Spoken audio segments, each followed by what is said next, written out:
Hey everyone, we're talking about one of the biggest problems we have in the country, Nigeria. One of the biggest problems the country has faced for many, many years, and that's electricity. Nigeria is one of the biggest countries in Africa. I think the most populated country in Africa. Nigeria has maybe 230 million people, 220 million people. It is definitely like up there when it comes to population. The entire country of Canada has like 45 million people and still faces the fundamental issue of electricity. For many, many years, people have asked why the country doesn't have enough power supply. They still have power outages, and unlike most parts of the world that have like short-term power outages for like an hour, 2 hours, Nigeria still sees days of power outages. Many parts of the country still doesn't have electricity. Like, they go about their daily lives with never having power. If you don't have like a generator, inverter, or solar panel, you never have electricity.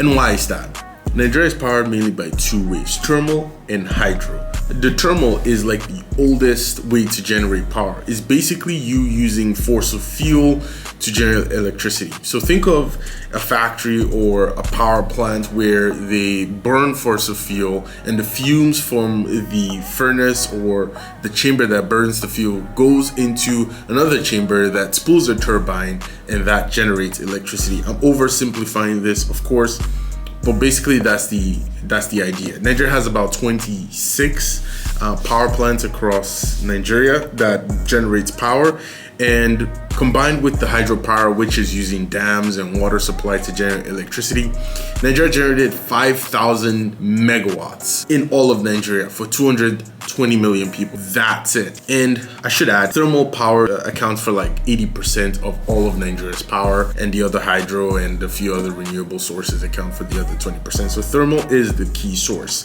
Let me put this in perspective. All of the United States, well, let's not even go that far. Vermont generates the lowest power supply in all of America. Let me put this in perspective. Vermont generates like the lowest power supply in all of the United States. And in 2022, Vermont generated 2.2 terawatt hours. 1 terawatt hour is equal to like 1 million megawatt hour. And Nigeria in 2024 just hit 5,000 megawatt hours. In 2023, they did 3,900. Put that in perspective, that is insane how low the entire output of Nigeria is compared to other parts of the world. Now, this is just one example. There's other parts of the world that produce even more power. Brazil in 2023 produced 663 terawatt hours, which is again 1 terawatt hour is 1 million megawatt hours. Even Angola produced 6,200 megawatt hours in 2022, I think, or 2023. The point is, a lot of other countries are producing substantially more power than Nigeria. The question you're probably thinking is, what's the issue? Why can't we produce more? Why is there a limit to how much power we're producing so far in the game in 2024, and why isn't anyone doing anything about this? Well, there was a research I found. The research was done by the National Journal of Science and Research here in Mina, Nigeria, and it basically was asking what they felt about the power generation and some of the issues with power, and some of the noticeable parts of the issues with the power system was where people happy with the current state of power. And obviously the data suggests that 65% of the people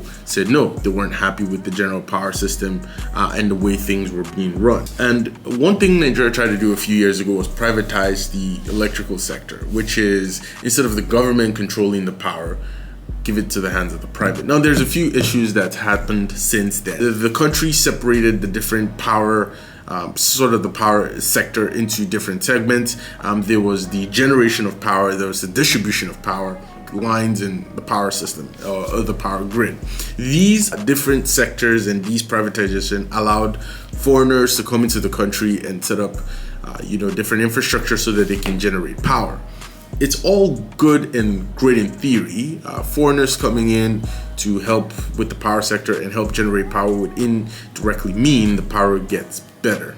Yes, but no. Because what they quickly realized is, as they try to build this infrastructure and help the country generate more power, they realized the fundamental thing. Nigerians aren't built like the rest of them. People weren't really willing to pay for power when these international folks came in. For the longest time in Nigeria, people have often just gotten power when they could from the main source and tried their very best, by absolutely no means did they want to pay for it? So the government has struggled for many years trying to get people to pay for the power that they got. In fact, people, I remember when I was much younger, would go around reading meters, checking if your meter reading was in line with what you were paying or something of that nature. Well, fast forward to present day, what happened when people came in to try to help with the power sector is they found out people weren't paying. They aren't able to generate the amount of funds that they invested in the country. Flip side, the government promised a certain amount of, say, subsidy, a certain amount of cash flow to support with this infrastructure. The generation of power was clearly horrible as well, which is why many people aren't still getting. Back to the research. What of these are responsible for the power sector being so bad?